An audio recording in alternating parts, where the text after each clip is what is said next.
Ya, kembali kita lanjutkan dialog nasib data WNI yang bocor masih dengan Mas Pratama. Mas Pratama, ini kan pemerintah sudah mencoba untuk melakukan mitigasi, begitu salah satunya adalah dengan memblokir berbagai hal, memblokir 3 tautan yang tersedia di Rate Forum itu dan kemudian memblokir akunnya, akun coach-nya itu diblokir. Nah, apakah kemudian ini masih bisa nanti hacker yang memiliki data itu kemudian untuk tetap menyebarkan konten-konten di tempat lain atau di akun lain atau sebagainya? Mungkin perlu dikonfirmasi ya, yang diblokir itu dan di take down itu adalah akun-akun untuk download sampel datanya begitu kan.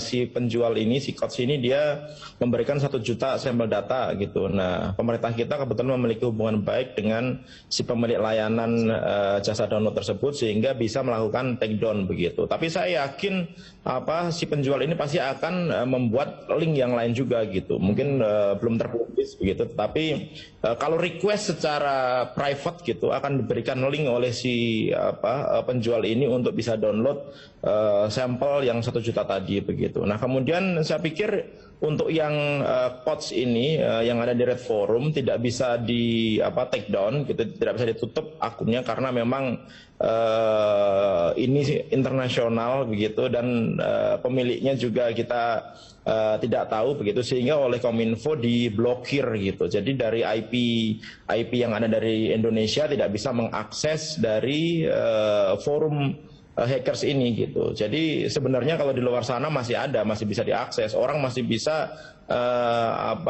PM atau chat ke si coach ini untuk kalau mau membeli datanya masih bisa gitu. Jadi tidak di take down gitu. Artinya kalau misalkan orang punya kemampuan untuk bisa mengakses ke Rate Forum ini masih bisa begitu. Nah, yang jadi masalah adalah si penjual ini kan. Tadi Mas Dodi bilang motifnya adalah uang. Ya mungkin motifnya uang gitu, selain mungkin dia juga pengen tenar ya gitu. Nah, ketika mereka motifnya uang, artinya mereka akan berusaha menjual data ini kemana-mana gitu. Tidak hanya di satu forum gitu. Ada puluhan forum di internet gitu yang memberikan fasilitas untuk jual beli data hasil curian seperti ini gitu. Dan menurut saya harus mulai dimonitor gitu, bukan hanya di Rate Forum gitu, tapi banyak forum-forum lain yang juga menyediakan proses jual beli data hasil kejahatan hacking. Nah, bicara soal forumnya sendiri kan bisa dikatakan sebagai lapak buat mereka untuk menjual berbagai data-data seperti itu ya. Rate Forum katanya sih akan berusaha juga untuk diblokir dan sebagainya karena menurut Kominfo sendiri terindikasi banyak menyebarkan konten yang melanggar. Blokir sudah, Mas. Kalau diblokir sudah, jadi masyarakat Indonesia dengan internet biasa gitu nggak akan bisa ngakses sekarang ke Rate Forum gitu. Nah, apakah kemudian masih banyak forum-forum seperti ini? Apakah tumbuh subur dan bagaimana kemudian mengendalikannya? Banyak sekali, Mas gitu. Karena kan hackers ini kan kerjanya nggak kayak kita, Mas. Kalau kita kan dari pagi kerja, sore pulang, malam tidur. Mereka nggak ada tidurnya gitu. Mereka selama 24 jam sehari, 7 hari seminggu, 31 hari dalam sebulan, 360 hari dalam setahun, nggak ada berhentinya mereka bekerja gitu. Bahkan saat ini ada teknologi AI gitu, artificial intelligence, digunakan mereka untuk melakukan proses hacking. Jadi musuh kita ini bukan hackers manusia sekarang. Musuh kita itu hacker mesin gitu. Jadi mereka menggunakan teknologi itu melakukan hacking gitu, sehingga banyak sekali situs-situs yang jebol. Sebenarnya bukan hanya di Indonesia sih gitu, kalau kita mau excuse gitu. Di negara-negara lain termasuk Amerika, kemudian termasuk Rusia, itu juga banyak kebocoran-kebocoran dari negara mereka begitu. Nah, itu bisa kita cek di forum-forum jual beli data-data curian gitu, seperti contohnya di Rate Forum ini gitu. Banyak data yang dijual di situ, data dari SIMA UI itu juga dijual di sana. Wow. Data Polri, data banyaklah yang dijual lah kalau kita ngelihat itu data-data dari Indonesia begitu. Menganggap miris gitu. Kenapa? Karena tidak ada yang bisa kita lakukan gitu. Tidak ada yang bisa masyarakat lakukan untuk mencegah hal ini gitu.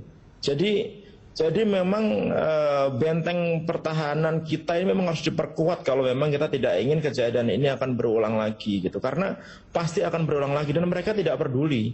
Mereka tidak peduli bahwa jual data itu merugikan masyarakat. Mereka tidak peduli bahwa data-data tersebut bisa merugikan masyarakat, bahkan bisa membuat kerugian finansial begitu. Mereka nggak peduli gitu. Yang penting mereka bisa nyuri, kemudian mereka bisa kelihatan eksis. Karena hackers terutama black hackers itu reputasi mereka itu menjadi prioritas di atasnya uang malah. Semakin mereka terkenal, semakin mereka hebat, semakin mereka dihormati begitu. Nah ini harus kita antisipasi gitu. Oleh karena itu untuk yang belum bocor gitu, karena belum bocor ini belum tentu nggak bocor ya Mas ya gitu. Bisa jadi bahwa sebenarnya bocor cuma belum terpublikasikan, karena biasanya mereka itu suka menawarkan Mas, contohnya kemarin kan sedang ramai nih ransomware gitu mengenai beberapa perusahaan-perusahaan besar.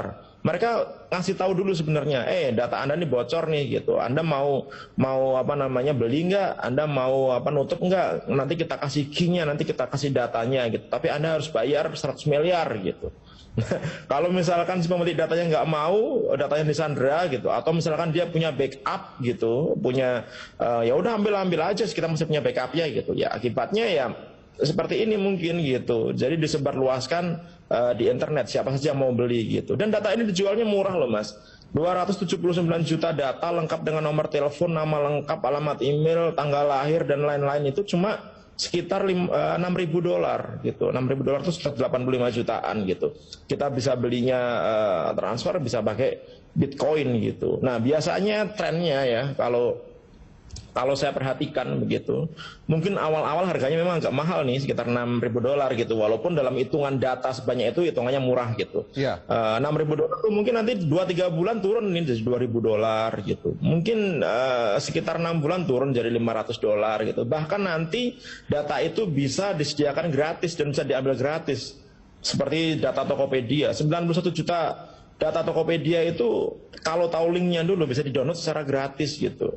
Nah ini yang menurut saya sangat membahayakan gitu, karena data-data itu bisa dimanfaatkan oleh orang yang tidak berkepentingan untuk melakukan kejahatan. Dan bukan hanya data-data hasil hacking sebenarnya Mas gitu. Kalau Mas Jody lihat di internet browsing lah sekarang begitu, butuh data perbankan gitu. Di Indonesia juga banyak dijual itu.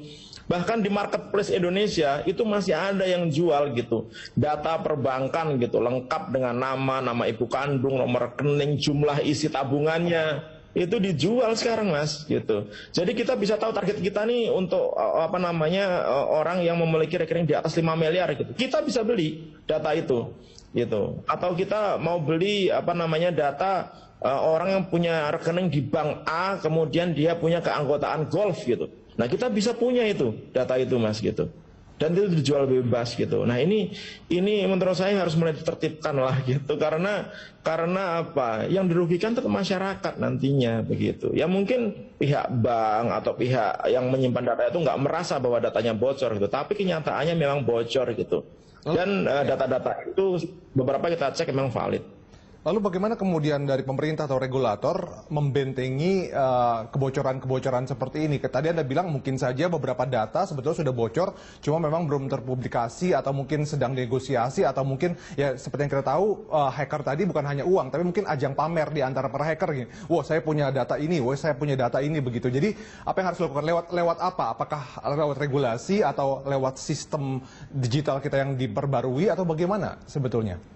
Yang pertama adalah kita harus punya regulasi yang kuat, itu penting sekali begitu, untuk memaksa pemilik layanan elektronik ini memberikan pengamanan yang maksimal terhadap sistemnya. Yang kedua adalah pengamanan teknologinya itu sendiri, pengamanan sistemnya sendiri. Harus bikin server yang memang kuat, terupdate, selalu terupdate begitu. Ada antivirus, anti malware-nya, ada firewall-nya gitu. Standar itulah, standar sistem server yang kuat lah begitu. Kemudian juga perlu SDM yang kuat juga gitu, dan SDM yang pinter. Kadang-kadang memiliki teknologi hardware yang bagus, hebat, tapi SDM-nya nggak terlalu mumpuni gitu, merasa bahwa oh ya ketika tampilannya masih oke-oke saja, tidak ada deface atau perubahan terhadap tampilan website, sistemnya tetap berjalan lancar gitu, dianggapnya bahwa itu fan-fan saja. Enggak, belum tentu gitu. Karena hackers yang profesional itu dia akan berusaha masuk diam-diam ke dalam satu sistem, begitu dia masuk, dia akan meninggalkan trojan atau malware yang digunakan untuk backdoor supaya dia bisa keluar masuk kapan saja, kemudian dia akan mengcopy datanya diam-diam gitu, dan dia akan keluar diam-diam gitu. Nah, data digital itu beda dengan data konvensional gitu, atau barang konvensional. Orang kalau misalkan punya buku, bukunya hilang, pasti akan bingung gitu, nyari buku saya kemana nih, hilang nih gitu. Kalau ini kan tidak. Ketika data itu tercuri, data aslinya masih ada di sana gitu. Sehingga kalau kita tidak ngecek log, kita tidak ngecek aktivitas yang mencurigakan di dalam sistem server kita, nggak akan tahu bahwa ada yang masuk ke dalam sistem kita gitu. Nah, kadang-kadang juga investasi terhadap SDM ini tidak terlalu diperhatikan gitu. Kita bisa beli barang-barang yang mahal, harga miliaran, server harga 5 miliar, firewall harga 5 miliar gitu, tetapi investasi SDM, sertifikasi yang harganya cuma misalkan 14 juta gitu, dianggapnya mahal sekali gitu. Nah, ini kadang-kadang agak ironis gitu. Oleh karena itu memang ini Mas, satu kesatuan yang utuh gitu. Ada kebijakan, ada teknologi, ada orangnya gitu. Kemudian ada policy untuk mengatur data centernya sehingga tidak gampang dimasuki orang-orang jahat. Oke, Mas Pratama, apakah kemudian tadi Anda bilang soal SDM ini kadang-kadang bisa menjadi titik lemah begitu? Apakah perlu sebetulnya lebih banyak mungkin menyewa white hat hacker begitu ya untuk mengetes sistem-sistem yang dimiliki oleh lembaga-lembaga atau penyedia jasa? Harusnya seperti itu Mas gitu. Jadi untuk tahu sistem kita ini kuat, kadang-kadang kita ini kan kuat ngerti bagaimana kita melakukan pertahanan. Jadi kalau di dunia hackers itu ada namanya red team sama blue team Mas gitu. Kalau blue team itu bisa bertahan, red team itu untuk melakukan penyerangan begitu. Sebaiknya sih memang kita melakukan penetration test kepada sistem yang kita miliki secara rutin, minimal sebulan sekali gitu. Untuk mengecek apakah sistem kita ini benar-benar sudah aman, apakah ada celah bolongnya ada apa tidak begitu. Karena kadang-kadang ilmu hackers ini di luar perkiraan ilmu ini Mas pengelola keamanan gitu.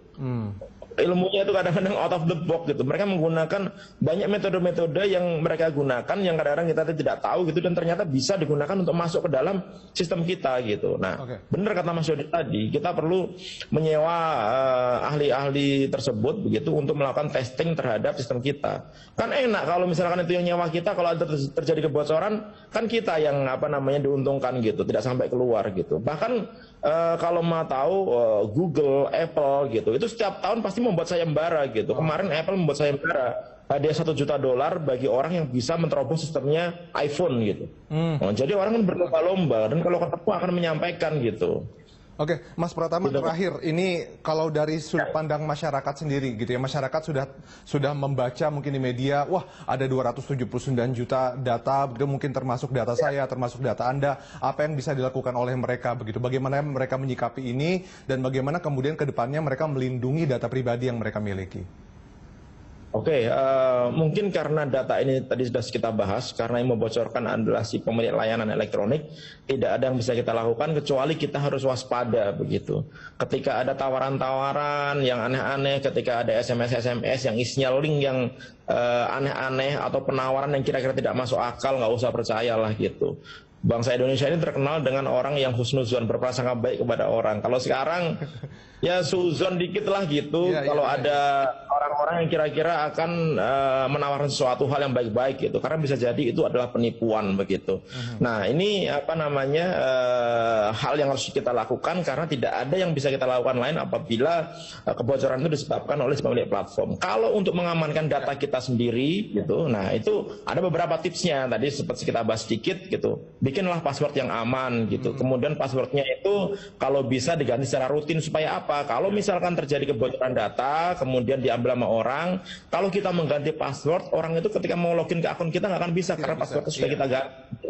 Kemudian jangan menggunakan wifi sembarangan. Kenapa? Karena banyak hackers yang menggunakan wifi ini untuk melakukan infiltrasi ke handphone atau device kita gitu. Kemudian jangan klik link sembarangan dan lain-lain lah. Banyak itu tips-tipsnya bisa kita cek di internet. Oke, baik. Terima kasih Mas Pratama atas waktu dan juga informasinya juga. Dan tadi tips-tipsnya mungkin juga bisa dicatat oleh masyarakat supaya berhati-hati, waspada dalam melindungi data pribadi yang mereka miliki. Terima kasih Mas Pratama. Salam sehat selalu untuk Anda.